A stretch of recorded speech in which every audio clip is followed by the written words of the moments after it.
Hello guys, मैं Vinod sir, biology teacher. आज हम स्टार्ट कर रहे हैं आपका first chapters reproduction in organism. इसका फर्स्ट टॉपिक है लाइफ स्पैन। लाइफ स्पैन क्या होता है? लाइफ स्पैन एक एक तरह का लाइफ ऑफ पीरियड जिसमें एक ऑर्गेनिज्म पैदा होता है और उसके बाद में उसकी डेथ हो जाती है। So it is a period of time from birth to the natural death of an organism, which is completely present in holy life. जहाँ से वो स्टार्ट करता है उसको मैच्योरेशंस आफ्टर वो चाइल्डहुड प्रोसेस, चाइल्डहुड के बाद में वो एजिंग गेन करता है एंड आफ्टर देन उसकी डेथ हो जाती है। So life span is specific for each and every organism. For example अगर हम बात करें क्रो जिसकी 15 ईयर्स लाइफ स्पैन है। नेक्स्ट इज पैरट जिसकी 140 ईयर्स लाइफ स्पैन है। Butterfly 1 to 2 weeks. अगर हम प्लांट्स की बात करें तो प्लांट्स में राइस प्लांट है, उसमें 4 मंथ उसका लाइफ स्पैन होता है। नेक्स्ट है बैनियन ट्री जिसकी समथिंग 300 to 500 उसकी लाइफ स्पैन होती है। Now next topic is reproduction. Reproduction क्या होता है? रिप्रोडक्शन अगर हम देखें गाइस, तो अगर आप इसको डिवाइड करो तो हमारे पास में 2 आते हैं कि first is next is production. Reproductions, मतलब रिपीट होना, प्रोडक्शन का मतलब प्रोडक्ट। जब किसी ऑर्गेनिज्म में अपने आप को वो रिपीट करता है जो उसके जैसा सिमिलर होता है, इट्स नोन एज रिप्रोडक्शन। अगर हम इसको डिफाइन करें तो all the living organism have a capacity to produce more of its own kind by the process called reproduction. This is one of the important characters of organism. After birth, organisms attain adulthood. In this stage, organisms reproduce by different ways, and this reproductive activity can be once or more than once in a life span. After that, various vital activities of organisms slow down with time due to aging.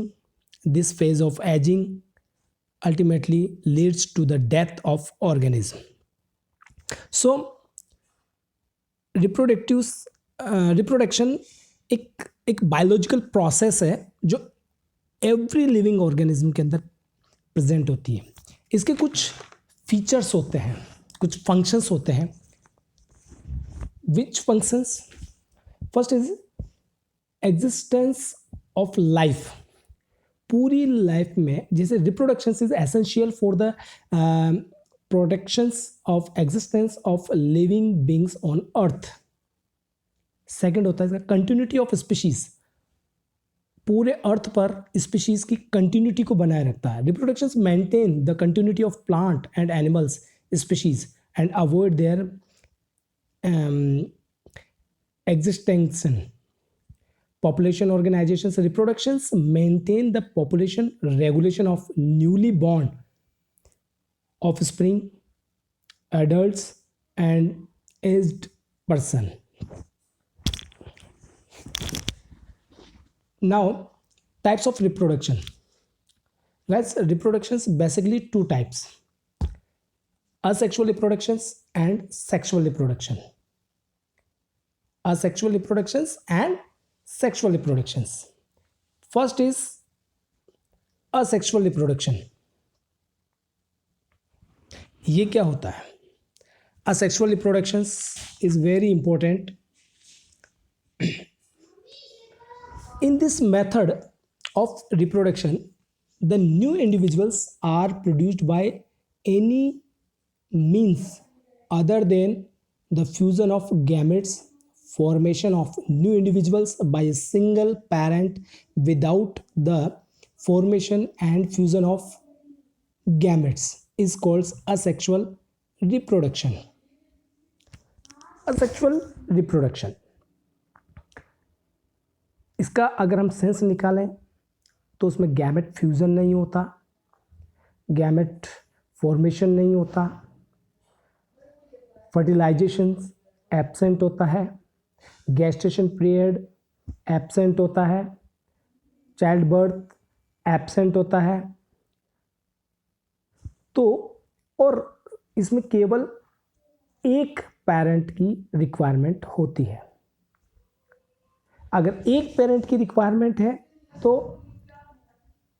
उसका पूरा genetical material अगली offspring के अंदर पहुंच जाता है। केवल एक पेरेंट होता है और एक पेरेंट से वो जेनेटिक मटेरियल अगली जनरेशन के अंदर पहुंच जाता है और यहाँ से फिर वो अगली ऑफस्प्रिंग के अंदर चला जाता है। सो जेनेटिक मटेरियल अगली ऑफस्प्रिंग के अंदर भी सिमिलर रहता है। इस प्रोसेस को हम बोलते हैं clone. As a result of asexual reproduction, the offspring that are produced are identical to one another and also the exact copies of their parent.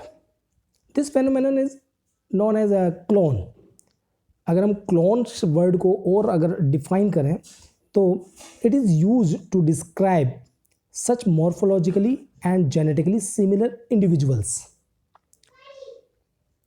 अब ऑफस्प्रिंग जो है वो सिंगल पेरेंट्स होता है, उसमें without involve of gamete formation. Offspring are genetically identical, that means ये क्या हो गए अपने क्लोन, ये क्लोन हो गए जो आइडेंटिकली एंड मॉर्फोलॉजिकली अपने पेरेंट्स के बिल्कुल सिमिलर होते हैं। अब नेक्स्ट है method of asexual reproduction. Asexual reproduction के मेथड क्या है? देखिए स्टूडेंट, असेक्सुअल रिप्रोडक्शन एक बहुत इम्पोर्टेंट पार्ट है जिसमें मियोटिक डिवीज़न नहीं होता, यानी कि माइटोसिस सेल डिवीज़न इसके अंदर प्रेजेंट होता है। And cell division as a method of asexual reproduction as in protista and monera. अगर हम एनिमल्स की बात करते हैं तो एनिमल्स के अंदर जनरली असेक्सुअल रिप्रोडक्शन सिंपल और यूनिसेलुलर ऑर्गेनिज्म के अंदर प्रेजेंट होता है, लाइक प्रोटिस्टा, मोनेरा। और इसके कई मेथड भी होते हैं, अलग अलग मेथड से इसमें रिप्रोडक्शन प्रेजेंट होता है। तो उसमें फर्स्ट है अपने पास फिजन। फिजन दैट मीन्स किसी सेल का वन और मोर देन वन पार्ट में डिवाइड होना, and it's a common method of asexual reproductions in which parental organism divides into two or more than two daughter cells by simple or mitotic division. In these types of reproductions, the wholly parental body is reproductive unit. That means पूरी एक body reproductive unit की तरफ work करती है। अब ये दो type का होता है जो मैंने इसमें मेंशन कर रखा है। First is binary and second is multiple. First is a binary. Binary का मतलब क्या होता है? Binary fission, when parental organism divide into two equal daughter cells during favourable conditions, it is called binary fission. It is found in protists like amoeba, euglena, and bacteria and planarias like flatworms types of organism. This is present in generally favorable conditions. But second is multiple fission. This one, multiple fission.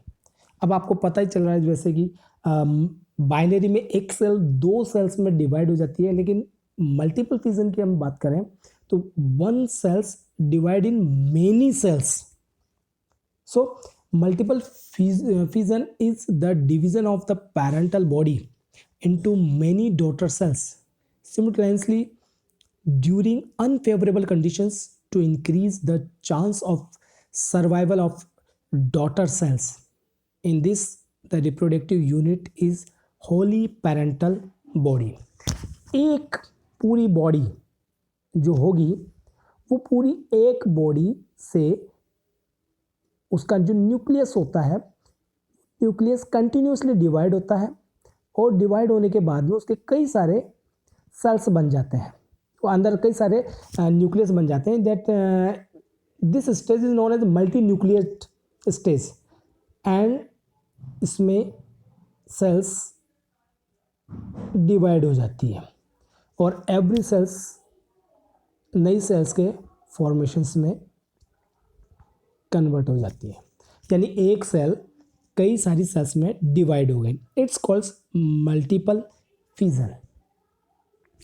Now next topic is budding. Budding is another way of asexual reproduction. In this, the types of asexual reproduction in which one or more unicellular or multicellular outgrowths are formed on the parental body, which gradually grow up. These are called buds, and this process is called budding. At the time of developments, bud receives food and other nutrients or other essential products from parental body. Like examples की मैं बात करूँ तो hydra, yeast and some sponges में ये process होती है. अब यहाँ पर एक एग्जांपल है बडिंग का, दिस वन, जिसमें यीस्ट में बडिंग का प्रोसेस है. यीस्ट में एक आउटग्रोथ जो आप देख रहे हैं साइड में, एक आउटग्रोथ डेवलप होता है और वो धीरे धीरे मल्टी सेलुलर हो जाता है. एंड आफ्टर सम टाइम ये आउटग्रोथ जिसे हम बड कहते हैं, ये बड अपने पेरेंटल बॉडी से अलग हो जाती है, डिटैच्ड हो जाती है and survive independently. Okay guys, next is fragmentation. Next topic is fragmentation.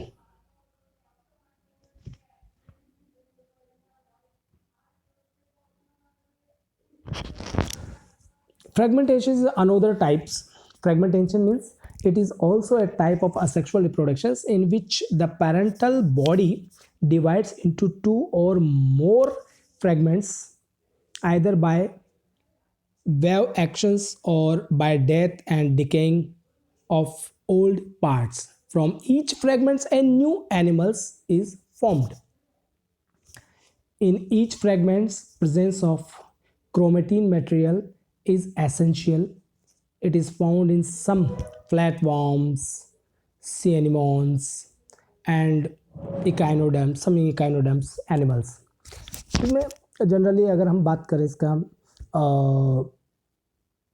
this is one animals and there this is genetic material, and any reason अगर डिवाइड हो जाता है तो जिसमें कंप्लीट जेनेटिक मटेरियल है, जिस सेगमेंट में कंप्लीट जेनेटिक मटेरियल है, वो एक न्यू एनिमल्स में कन्वर्ट हो जाता है. दिस इज कॉल्ड फ्रैगमेंटेशंस, यानी कि फ्रैगमेंट से रिप्रोडक्शंस होना. नेक्स्ट टॉपिक है रीजनरेशन. रीजनरेशंस यानी रीजनरेट हो जाना. इसका सबसे अच्छा एग्जांपल है प्लेनेरिया, जो आपने प्रीवियस क्लासेस में भी देखा होगा गाइस, कि एक प्लेनेरिया है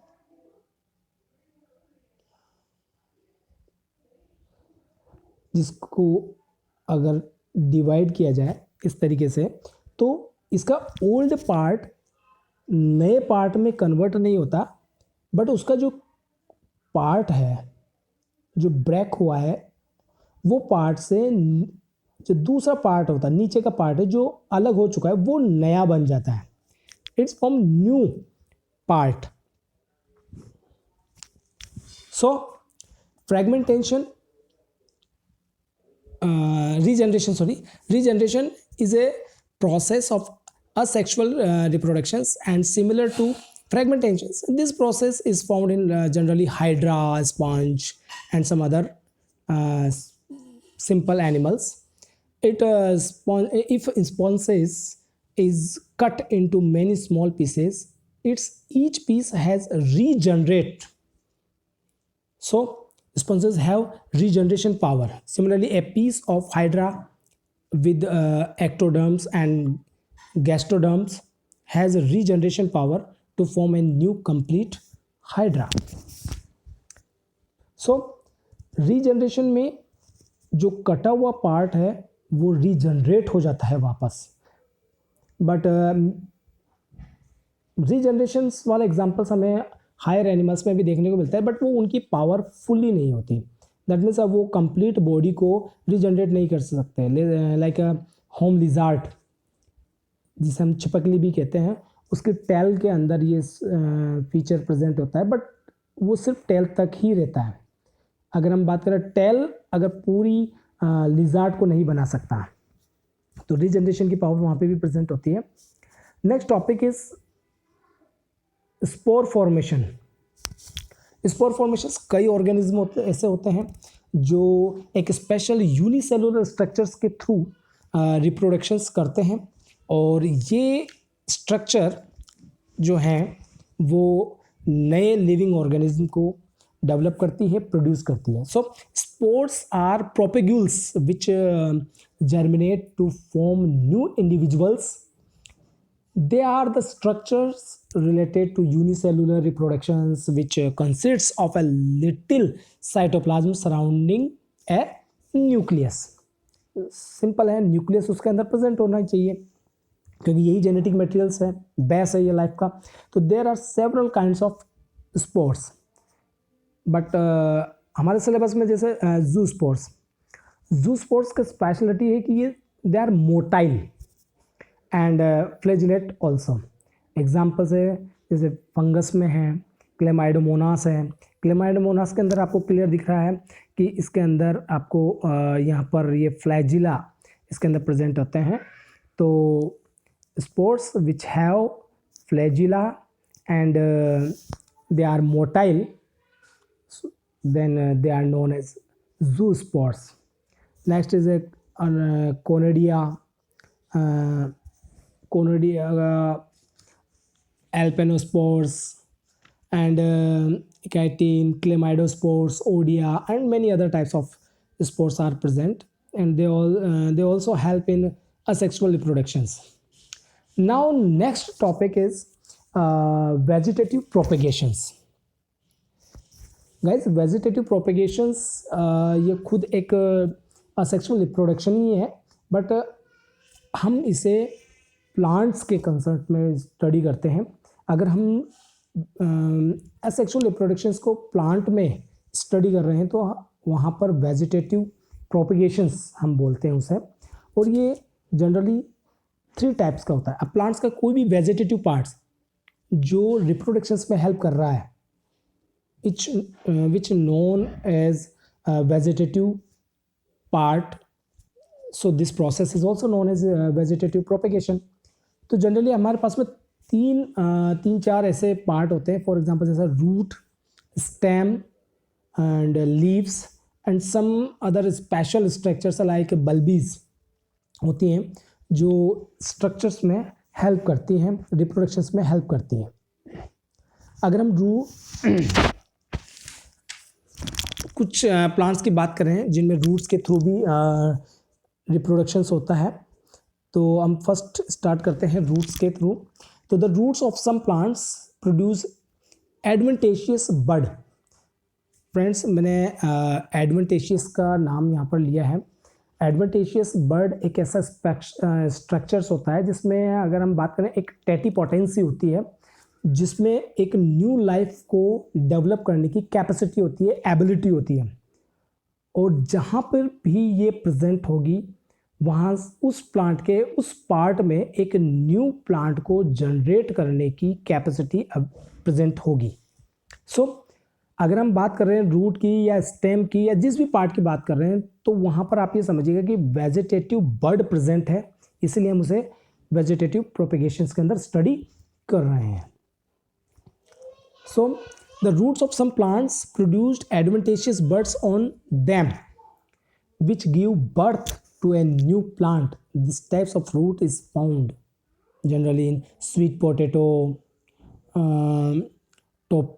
topeka, dahlia, and some other plants also, guava also. Next, stem. Stem आपने देखा है कई प्लांट्स कई तरह के होते हैं स्टूडेंट्स, और उनमें स्टेम्स को हम उन प्लांट्स के अगर स्टडी करेंगे तो आप 3 पार्ट्स में उसमें डिवाइड कर सकते हैं। फर्स्ट होते हैं एरियल स्टेम, जो सोइल से बाहर की तरफ होते हैं, जैसे कस्क्यूटा है, शुगर केन है, ओपेंशिया है। इनका पूरा स्टेम सोइल से बाहर होता है। सेकंड होता है जिसमें सब एरियल स्टेम्स होते हैं, जो थोड़ा बहुत ऊपर होते हैं, थोड़ा सॉइल के इनर साइड के अंदर होते हैं, तो इन्हें हम सब एरियल स्टेम्स की कैटेगरी में रखते हैं। फॉर एग्जांपल आपने लॉन ग्रास अगर आपने देखा है तो लॉन ग्रास साइनोडोन के नाम से इसे जानते हैं हम, तो उसमें हल्की हल्की मिट्टी के नीचे उसके स्टेम्स प्रेजेंट होते हैं। एंड थर्ड होते हैं जिसमें टोटली अंडरग्राउंड स्टेम्स होते हैं, वो सोइल से बिल्कुल नीचे होते हैं। तो इसमें हमारे आते हैं जैसे जिंजर है और पोटैटो है, केलोकेसिया जिसे हम अरबी बोलते हैं वो है, टर्मरिक हैं, ये सब सॉइल के नीचे की तरफ होते हैं ये stem. So these are include in underground stem. Okay guys, now अगर हम इनकी स्टडी करें, जैसे first is runner. Runner is included in subaerial stems. Runner, they are creeping modified stems and grow horizontally. Grow horizontally यानी soil पर रेंग कर चलते हैं इस तरीके से horizontally and produce at nodes adventitious roots below and aerial shoots above. Aerial shoots become a new plants. अब मैंने एग्जांपल अभी दिया है, ऑक्जेलिस है, ब्रह्मी है, लॉन ग्रास है, इन पर जगह जगह पर एक नोड्स प्रेजेंट होती है, दैट इज ये नोड्स हैं, ये नोड्स पर एडवेंटेशियस रूट्स प्रेजेंट होती है, दिस और यहाँ पर हर जगह से नोड से रूट्स का फॉर्मेशंस होता है। तो हॉरिजॉन्टली स्टेम्स आगे मूव करता है और लीव्स उसके अपर साइड में ब्रांचेज हैं वो अपर साइड्स के अंदर मूव करती हैं। अब किसी भी रीजन से, चाहे वो फिजिकली हो या नेचुरली हो, अगर ये कट हो जाता है then every separate plant produced a new young ones. Okay guys, यहाँ पर भी आपके एडवेंटेशियस बर्ड्स प्रेजेंट होती है। Now next is rhizome. Rhizome is a type of underground stems. Rhizome are found in ginger, canna, turmeric, etc. Rhizomes horizontally growing underground part serve as means of vegetative propagations by penetrating under unfavorable conditions and producing new aerial shoot during the favorable session. Boys, इसमें ginger देखा होगा आपने, अगर ginger soil के अंदर then like this is a present nodes here. These are structures of nodes. And जो vegetative birds हैं they are present in these nodes and they grow horizontally. इन एडवेंटेशियस जो बर्ड्स हैं वो बर्ड्स से इनसे रूट्स का फॉर्मेशन होता है और नए प्लांट्स अपर साइड्स की तरफ हल्के हल्के मूव करते हैं, बट ये पूरा स्ट्रक्चर्स अंडरग्राउंड रहता है. So this structures is known as rhizome, and this roots, or sorry, this stems are underground. Now next is sucker. Sucker is subaerial stem. Subaerial stem, sucker can, it means main stem grows vertically, that means upward sides vertically, and from its underground part arise a branch which grows obliquely in soil and then come out to form a new aerial shoot part which produce a new plant. इसका stem move करता है नीचे के sub aerial stem में, कुछ दूरी तक वो मूव करेगा अपवर्ड साइड्स में और ऊपर जाने के बाद में वो ओब्लिक्यू हो जाएगा, दैट मतलब तिरछा हो जाता है. That means this is the stem and यहाँ से एक ब्रांच अपवर्ड साइड्स के अंदर गई is a vertically, and after some time वो हॉरिजॉन्टल हो जाती है. इसका एग्जांपल अगर मैं बताऊँ, mint is very good example sucker का. नेक्स्ट है अपने offsets. This is offset. They are generally found in aquatic plants, यानी ये हमेशा पानी के अंदर ही प्रेजेंट होते हैं. Thick and fleshy runner of aquatic plants, it's called offset.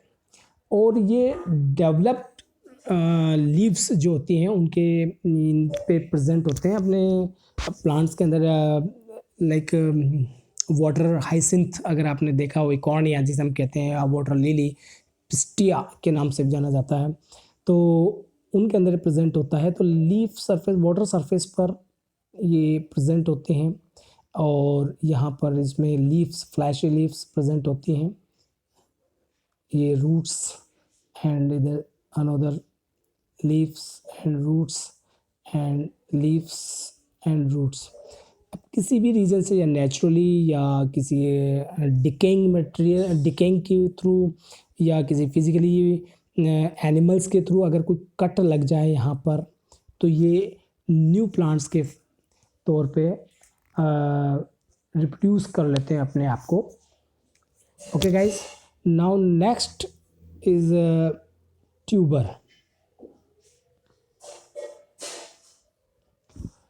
Tuber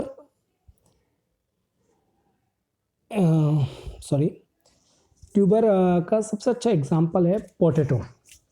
tuber में जो आपके यहाँ पर एग्जांपल भी दिया हुआ है, ट्यूबर में इज़ अ अंडरग्राउंड स्टेम और जगह जगह पर कुछ स्पेशल स्ट्रक्चर्स प्रेजेंट होती है.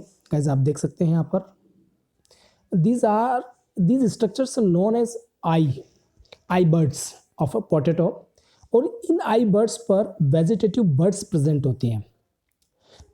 जब इसे सॉइल के अंदर हम रखते हैं तो सॉइल से इसे मॉइस्चर्स मिलता है, कुछ न्यूट्रिएंट्स इसे अवेलेबल होते हैं, टेम्परेचर इसके फेवरेबल होता है. इन दैट सिचुएशन और कंडीशंस वेजिटेटिव बर्ड्स जो है वो ग्रो करती है और उससे रूट एंड शूट दोनों डेवलप होते हैं. नीचे की तरफ इसमें रूट्स एंड अपवर्ड साइड में इसमें शूट डेवलप हो जाती है और एक न्यू प्लांट्स के तौर पे इस्टेब्लिश्ड हो जाता है. अब अगर हम बात करें गाइस कि एक पोटैटो पर समथिंग 10 to 20 के समथिंग उसमें आई बर्ड्स प्रेजेंट होती है। अगर हम हर आई बर्ड्स वाले प्लांट पोटैटो को, जैसे लाइक ये आई बर्ड्स हैं, इन आई बर्ड्स को अगर हम इस तरीके से काट कर जर्मिनेट करें तो every piece of potato is grow as a new plant or new young ones. So is a very interesting method of reproduction, जिसे हम कम टाइम में न्यू प्लांट्स हम गेन कर सकते हैं। अगर सेक्सुअली रिप्रोडक्शन करवाया जाए पोटैटो में तो समथिंग 13 to 14 मंथ लगते हैं। लेकिन अगर हम असेक्सुअल रिप्रोडक्शंस के थ्रू अगर इसकी क्रॉप लेते हैं तो समथिंग ऑलमोस्ट 4 मंथ के अंदर हम इसकी क्रॉपिंग मिल जाती है। तो है ना guys, is a very interesting method of reproduction कि आप कम समय के अंदर ही एक न्यू क्रॉप ले सकते हैं असेक्सुअल रिप्रोडक्शंस के through. Now next is bulb, sorry,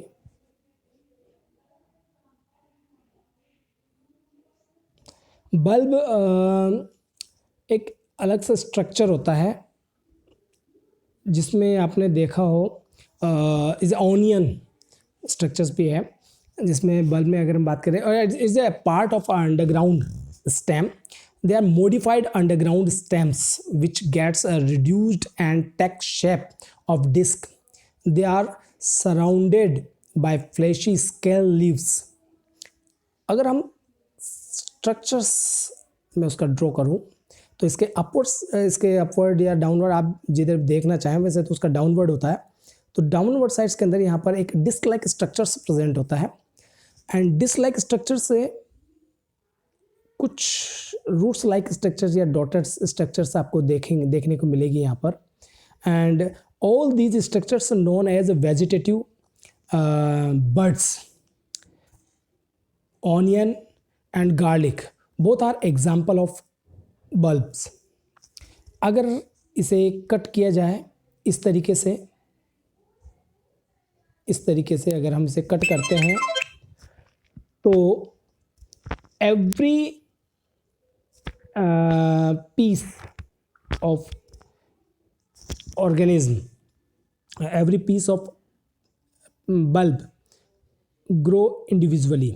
अब ये कट इस तरीके से हमने माना कि ये कट बनकर आया है और यहाँ पर इसमें वेजिटेटिव प्रोपेगेशंस प्रेजेंट है, ये वेजिटेटिव बर्ड्स यहाँ पर प्रेजेंट है। तो ये पूरा स्ट्रक्चर्स इसे फूड सप्लाई का काम करता है और वेजिटेटिव जो बर्ड्स होती हैं वो यहाँ से फूड को गेन करते हुए अपना डिवीज़न करती हैं, सेल डिवीज़न करती हैं और एक रूट्स एंड शूट का फॉर्मेशंस करती हैं। It's a shoot and it's a root. Okay guys, now third next last topic is leaf. By leaf, leaf is another structure of plant. Leaf एक कुछ plants ऐसे हैं जिनकी लीव्स जो होती है वो फ्लैशी होती है। इसका बहुत अच्छा एग्जांपल है ब्रायोफिल्लम। उसमें उनकी जो लीव्स है वो पूरी तरह से फ्लैशी होती है और उन्हीं लीव्स पर आप यहाँ पर देखिए गाइज, उन्हीं लीव्स पर आपको यहाँ पर ये स्ट्रक्चर्स नज़र आ रहे होंगे।